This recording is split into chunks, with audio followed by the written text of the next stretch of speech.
อ่าเอาเว้าเรื่องอันผู้บ่าวผู้สาวรักกันแล้วบ่มักบ่เท่าว่าบ่เนาะเอาห้องฟ้องได้เนาะเฮาฟ้องอันเจ้าหน้าที่ได้มันมีกฎ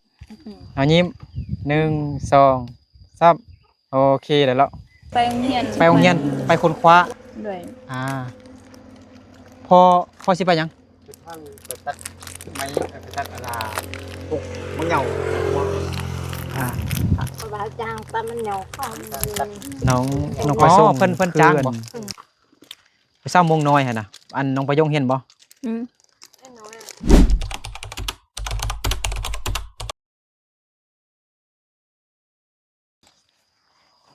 กับทักทายสบายดีพ่อแม่พี่น้องเบิดทุกคนสบายดีสวัสดีสบายดีวันนี้บ่าวนึกกับเซาลีไปบ้านพ่อแม่ของบ่าวนึกเนาะพูนไปเพาะพูนพี่น้องเนาะไกลแฮงมัน40 กิโลเมตรหรือว่า50ไปนี่ล่ะแล้วก็กลับขึ้นมาแล้วก็มาแวะลิ้นนำพ่อแม่น้องประยงเนาะมื้อนี้พ่อแม่น้องประยงก็อยู่เฮือนเนาะอยู่ทางครอบครัวเลยน้องประยงแต่น้องประยงไปลิ้นอยู่เฮือนน้องดวงใจเมื่อกี้นี่บ่าวนึกก็ให้พ่อน้องประยงไปรับเอาน้องดวงใจเนาะไปรับเอาน้องประยงเนาะอยู่เฮือนน้องดวงใจน้องประชงเลยน้องดวงใจเขาสิมาลิ้นอยู่เฮือนน้องประยงว่าซั่นเช้านี้ก็เมื่อยแห้งแล้วหาวนอนอยู่พี่น้องเอาขนมน้องประยง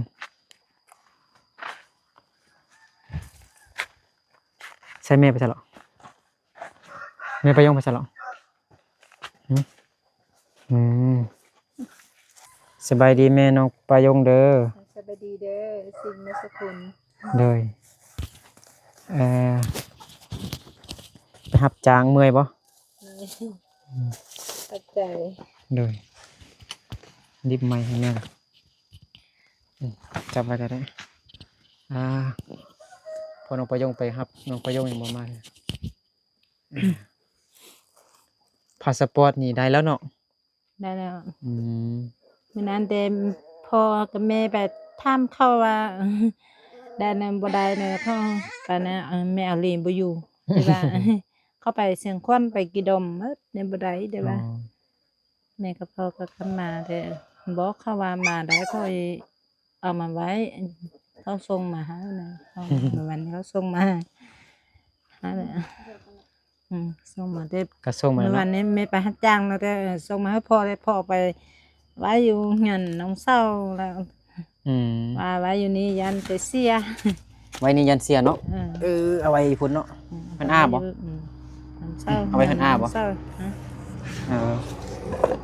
ไม่ได้ไปก็ไปแม่ก็ว่าอ๋อลื่นเอาไว้เงินลงเขตเข้าเบิ่งก็อ้าวปะพ่อพูดแล้วบ่นี่เย้ทราบมาแล้ว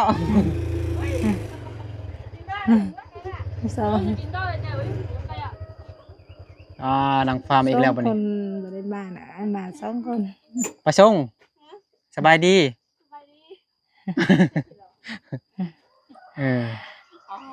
น้องดวงใจบ่มาเนาะรับแล้วรับแล้วมวยแห้งบ่เฝ้าร้านว่าซั่นเฝ้าร้านสบายดีประยงเฝ้าร้านเมื่อยต้องไปเมื่อยปิดค่ะอยู่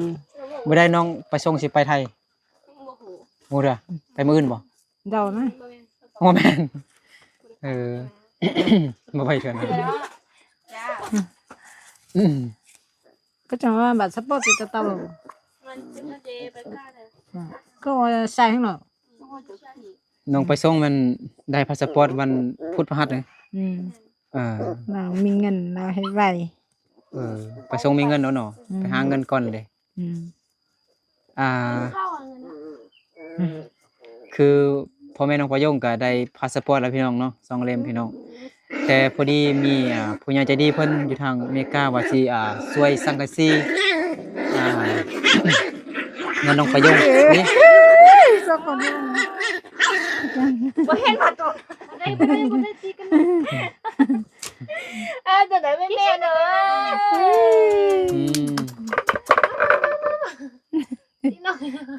อุ้มแม่ไปจัง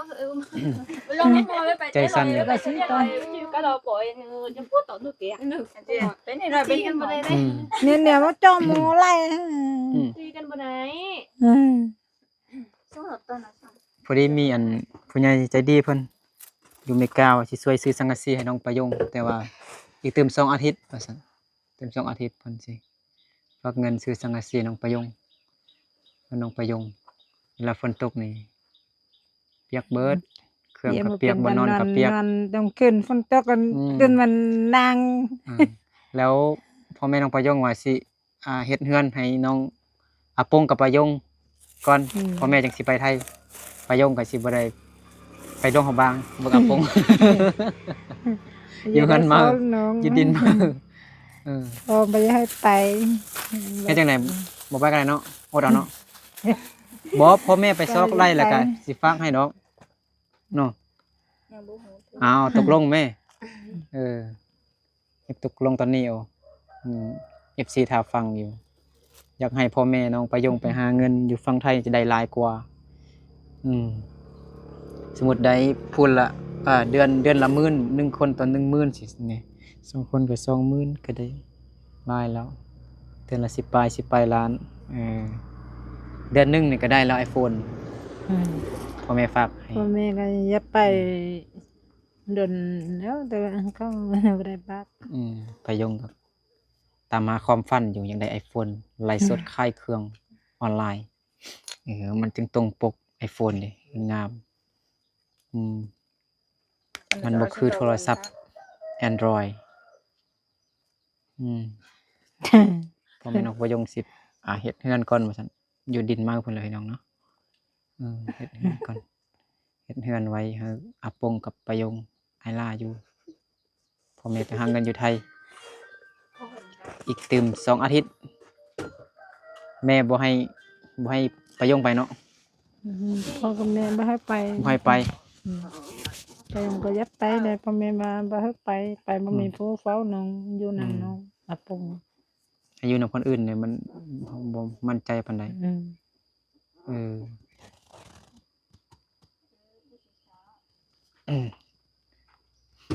เขาต้องเกรงใจเขานะบ่อยากให้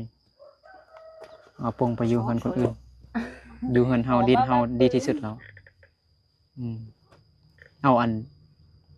อีหยังใบตาดินได้หรอบ่ใบตา แต่ ดิน ดินน่ะดินน่ะบ่ได้เขาว่าเขาให้ดักเขาสิบอกนั่นน่ะได้บอก đây cho được ไปถามเขานะ ไปทำท่าน บ บ่ อก พอแล้ว เป็น เทื่อ ใบตา ไป ดินเฮา ทำ ได้ แม่พอเอาเขาว่าได้เขาสิเอาให้ด้วยว่า บ่ให้นะเฮา ก็เป็นหยังก็แม่นเฮาซื้อแล้วเขาก็เฮ็ดบทบันทึกแล้วก็เป็นของเฮานั่นแหละแต่ดิน บ่ได้แบบ อนาคตเฮาก็ค่อยเฮ็ดก็ได้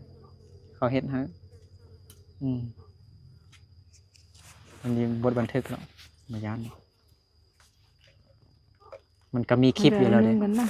มันมีหลักฐานอยู่แล้วไอ้ถ่ายรูปไปถ่ายคลิปเลย บ่ย้านแหละเขาก็ว่าสิเฮ็ดบัตรดินให้เด้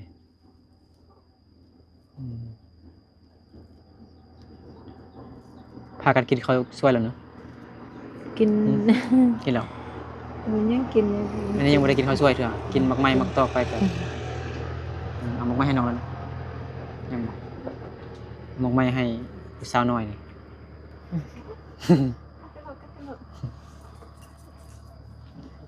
เอ้ยยอกกันเด้อบ่ต้องกัดกันแท้เด้ ปีกายนี่บ่ได้ไปถ่ายแต่ก็มันนางประชงในนางเดินใจในประโยงก็3คนนี่หมู่กันยืมนางกันเขาเงินนางกันเราไป บ่ ถ่าย แจ้งดีเด้อเนาะมานั่งอยู่นอกได้บ่ ไปนั่งตัว แม่เด้ไม่อยู่นำแม่พุ่นน่ะมานั่งอยู่นอก มันลงไหนแล้วน่ะ nó tới rồi nó chứ นะ mà mình đi cái มันอยู่ในมันมืดพี่น้อง ว่า mình đi vào chung แม่ก็นั่งเล่นอยู่นี่สิเป็นหยังนั่งเล่นFC ให้ทายน้องประชงหลายๆว่าซั่นเดียวน้องประชงไปไทยแล้วจะบ่ได้ทายน้องประชง để bừng ทายรวมกันอยู่นี่แหละ ไอ้เห็นผู้สาวน้อยลงหัวบ้างแต่งหน้าใส่สุดมงคือน้องประชงน่ะถ้าน้องประชงแต่งหน้าคือลาวแม่แต่คิดหน้าอีหยังต่างๆคิดคิ้วอีหยังนี่คืออะไร ô thôi mấy này mùa giờ chỉ có to lên số เห็นข่าวอันผู้เบาเสียงควาง ญาติแฟนกันเหรอวะ ยังบ่ได้เห็นเด้อ อยู่บ้านเฮาบ่มีติ เห็น เขาฮักกัน4-5 ปีแล้วเนาะเรามีโจรมาลักเอาผู้สาวกำลังมาแห้งนะกิน เนาะกำลังดังตอนนี้น่ะกำลังเป็นกระแสอยู่ผู้บ่าวอื่นมาลักเอาผู้สาว ผู้สาวเขา ผู้สาวผู้นั้นเนาะเอาเราก็รออยู่ได้เนาะ เดี๋ยวผู้บ่าวคนนั้นเทสเดี๋ยวเราสู้ พระเอกจนดังเขาก็เหมาะสมกันอยู่แล้วเด้เนาะผู้ชายก็รอผู้หญิงก็งามหักกันมาได้4-5 ปีเรามีโจรมาลักเอาแฟนเราไปเราจนให้ไปฮอดเฮือนคันผู้หญิงบ่มีใจตอนรักกันคือบ่ฮ้องให้อันไทยบ้านเขาช่วยซั่นน่ะประโยง บ่ฮู้ แล้วพวกน้องคิดว่าแนวใดคือบ่ฮ้องให้คนอื่นมาช่วยซั่นน่ะตอน เดี๋ยวเลยพี่น้องหลังๆบ่สวยเลย บางทีอันโจรเอาอันรถใหญ่อันมาแม่นบ่แล้วเขาอุ้มเข้ารถเลยอ๋อ พอสิช่วยได้ มันคือว่าง่ายปานนั้นซั่นไอ้ว่าทำอิฐนี่ต้องมีสักอย่างแล้วแบบ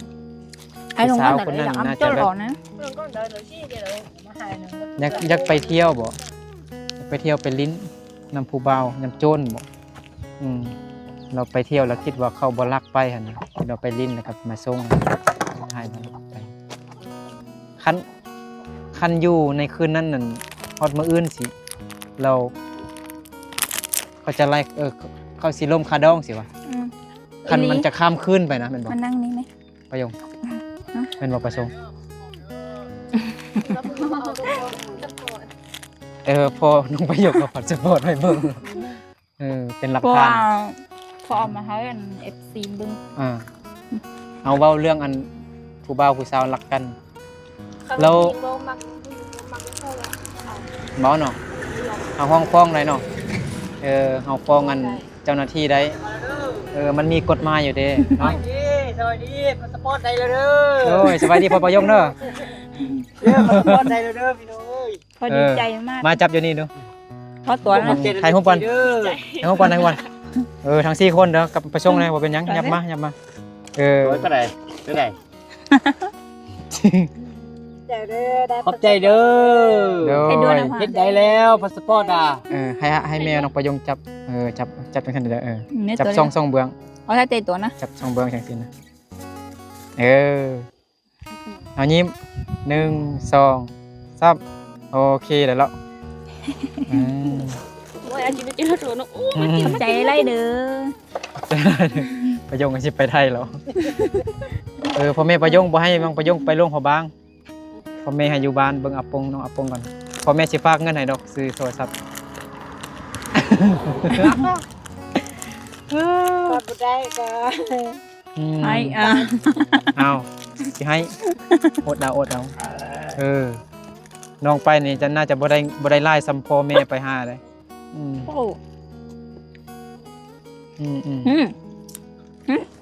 โอ้ยฟ้ามืดอึมครึมมาแล้วพี่น้องเนาะคนสิตกมาอีกแล้ว ก็ตัวอยากกินขนมบัดนี้ เอาขนมกระโตเลยขนมยังบ่กระโตเลย เจ้า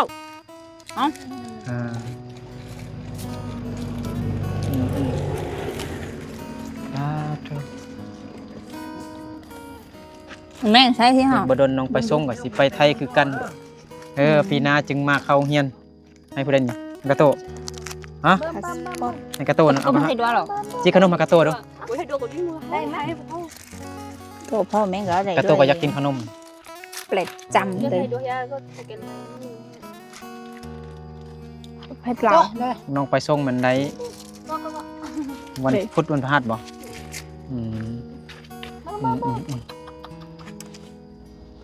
เบิ่ม นางซื้อพันเต็ง เคยเห็นบ่เคยเห็นครั้งแรกบ่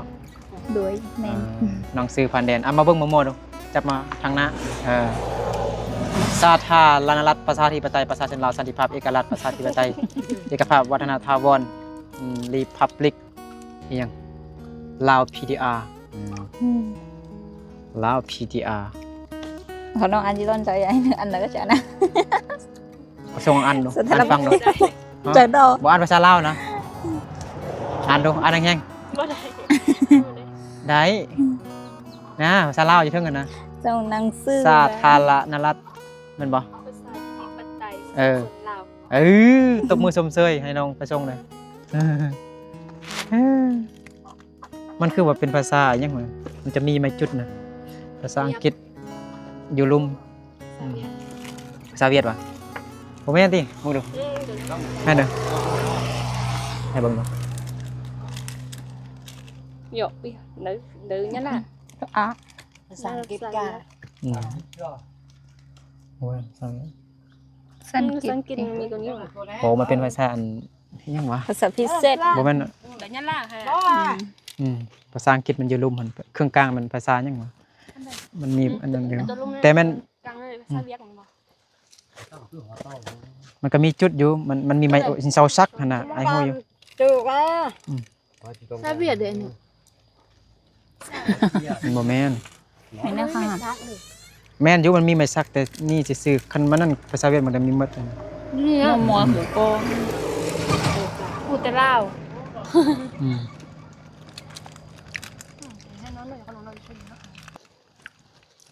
แม่เอาเดี๋ยว เสียงมันยังตกวะ มา บ่แม่นติเสียงลม ขอบใจเด้อ เออ นับไปช่าง อาทิตย์หน้าน้องไปย่องเซ็งบ่แล้วอาทิตย์หน้าอีก อาทิตย์หน้า อาทิตย์หน้าเนาะอาทิตย์หน้ายังพักอยู่อาทิตย์หน้ายังบ่ได้ไปเถอะเนาะ ไปโรงเรียน ไปโรงเรียนไปค้นคว้า ด้วย พอสิไปยัง ทางไปตัดไม้ไปตัดอะไรปุ๊กมึงเหงา บาจางปลามันเหนียวข้าวมันยืน อ๋อเพิ่นจ้างบ่เอาตื้อนะ เขา แม่จางกว่าแม่ เขาสิหาเท่าใดจักพันจักแสน 2 เซน 200,000ตัดหมดบ่ ตัดบนที่มัน มัน6สินะมื้อแรกนี่พอได้เงินแล้วบัดนี้พอน้องประยงว่าสิไปรับจ้างว่าซั่นไป กำลังไป ตัด ไปเมื่อกี้ เออ ไปตัดไปไฟมันมีหางปองนึงมันมีคนที่เข้ามาพอเล่นมา ตัดบางทีมันตึบๆเนาะทางหญ้าเหงาพอไปแล้วนี่ไปรับจ้างหาเงิน มีเงินนั่นจ้างรถไปไทยก่อนเนาะซื้อของกินต้องซื้อของกินจึงแซ่บกินข้าวละลาบ่แซ่บเลยเนาะ น้องประสงค์คืออันไปเศร้ามงน้อยหั่นน่ะอันน้องประยงเห็นบ่เบิ่งอันคันอันประสงค์แต่งหน้าคือเล่าน่ะคืออยู่เนี่ย บ่ได้ล่ะ แม่นอยู่มันบ่คือแต่ว่าหน้าคล้ายๆคือกันหั่นน่ะหน้าคมคือกันหน้าทางดังคมคือกันน่ะคันเราแต่งแม่แต่งคือเนาะทาแป้งทาคีดอีหยังเฮ็ดขนตาเนาะนี่ขนตาคือถึงแม้มันบ่คือแต่ว่ามันก็งามแบบ คล้ายๆคือกัน คล้ายๆคือกันแล้วก็แบบงามคือกันนะคล้ายๆคือกั ตัวน นี้แล้วก็แม่นไอ้นกได้หนังมองไงแล้วหนังไม่หยอกพี่อ่ะไอ้แบบบนเนี่ยหนังก็ ฮะพูดนั่นนะเราแสดงนั่งแสดงอยู่ใส่ไอ้เบิ่ง YouTube แต่เคย นะเขาเอาผู้นี้ไปปะเอาไอ้เห็นแต่เนียน มีคนไทยเนาะ ไม่มีคนไทยทายเด้ แต่เรากันแสดง มียูทูบเบอร์ไทยมาทายบอก น้องประสงค์นะน้องประสงค์แต่งหน้าดีๆงามๆจังหน่อยแต่งหน้างามๆทายบางทีเขาสิจ้างน้องไปเป็นดาราได้แท้ยิ้มแห้งเนาะ แท้ประสงค์แต่งหน้าคือเราแบบเฮ็ดอันคนตาแบบนิบคนเฮ็ดแบบเขื่อน อันเดี๋ยวย้อน สังขารนะเอาเราจะเป่าโห แน่นอนเขาจ้างไปเป็นดาราแน่นอน คือลาวคนนั้นลาวก็น่าจะอายุซ้ำน้องเลยเนาะ4 ปีหรือ15 ปีบ่ 15 ดิ 16นะก็ซ้ำน้องประสงค์เลยนี่แหละประโยคได้กินข้าวแล้วบ่ ไปส่งเลย อย่าง กินอีหยังกินอากาศกระเพาะเล็กเด้อเนาะกินอีหยังก็ได้ นี่เราเนาะ อืม กูคนเนี้ย เนาะเป็นอย่างขี้อายเนอะขี้อายอยู่คันไอ้ท้ายน้องผู้เดียวขี้อายอยู่เนอะเพราะอะไรเซต5ไปตอบเฮ้ โอ้มันจะนะ มันอยู่ใน โอ้สะตน เอาคุณเอา ให้มันจะไปกลับเข้า อืม ไอ้เดี๋ยวให้ต่อ โอ้ มื มั อน ห่ว ก้าง ลูกติเนาะมันห่วงลูกเนาะ เบิ่ม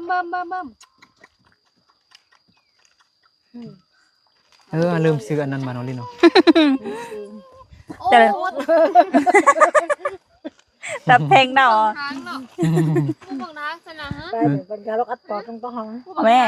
มาเศร้า ตัวพวกเจ้าเนาะเจ้าจุดจ้อน่ะ บังทักตึง ต่ ให้มาจุดจ้อเลย ำล้ม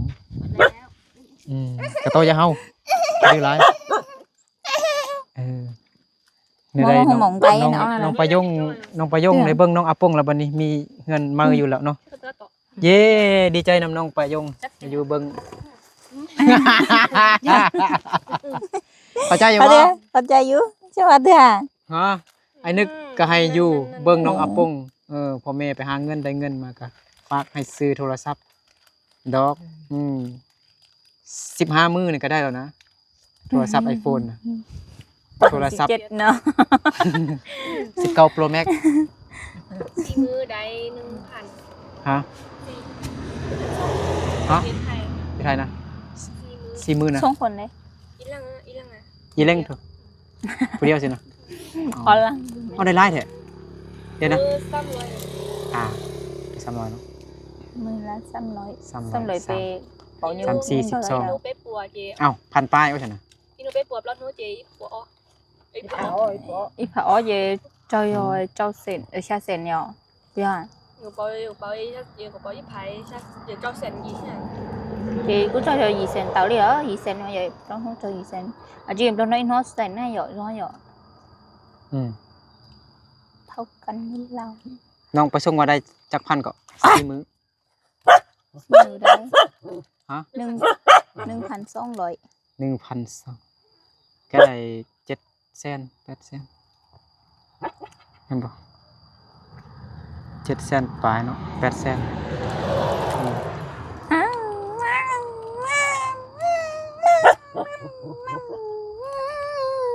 หนูก็จะเจอ thì เดี๋ยว đưa ไอ้เธอ rồi có thể tên rồi tốt ta thế อาชี mua ชั่วโมงอาชี แล้วหนูก็ถัดเตี้ยrồi con đừng quấy cách cho มันห่วงลูกติการ์ตูนน่ะ nhắm lên tay ông tứ quá bữa กัดน้องนะจะกัดน้องเลย năng nhơ xin cân năng nón nghe nó ngay của đây gì lú thế à ดวงใจบ่มาซ้ำมื้อนี้ FC บางคนก็คิดฮอดน้องดวงใจเลยบางคนก็มักเบิ่งดวงใจ ยังเฝ้าร้านอยู่ เอาล้านอยู่ chị xuống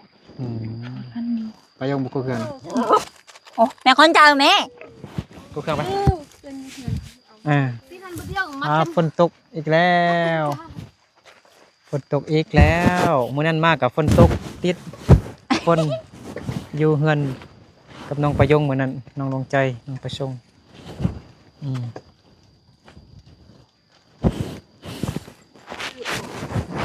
น้องไปส่งไปเฮ็ดเวียกอยู่ไทยมันม่วนบ่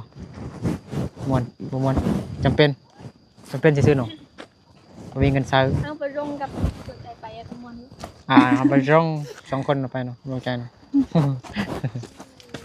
จะไปเต้นว่ามีเงินไป ไปเอาพ่ออยู่ไทย โยบวยไทยแปลบวยไทยไปยงหน่อย มียังบอก ไปส่งแบบผู้อยู่ไทย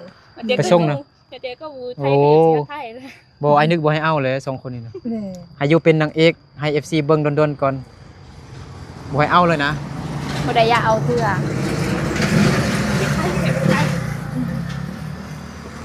บ่ให้เอาจักคนเลย ให้อยู่เป็นโสดจัก25 ปีก่อนหรือว่า30 ปีก่อน เดี๋ยวไอ้นึกบ่มาไทยดอกเท่าโคตร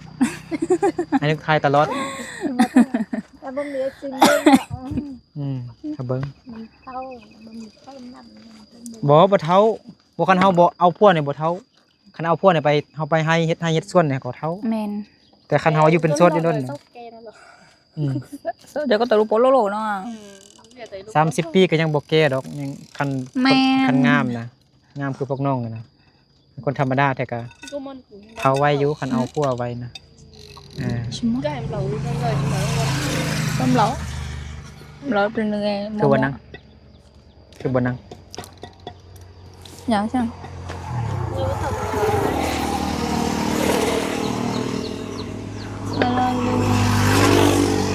เย้น้องปายงอยู่เบิ่งน้องอาพงแล้วบ่นี้เย้พ่อแม่ไปหาเงินอยู่ฝั่งไทยอืมมีแต่อยู่ตักน้ำตักในนึ่งข้าวเป่าไฟแต่งกินให้น้องอาพงซื้อ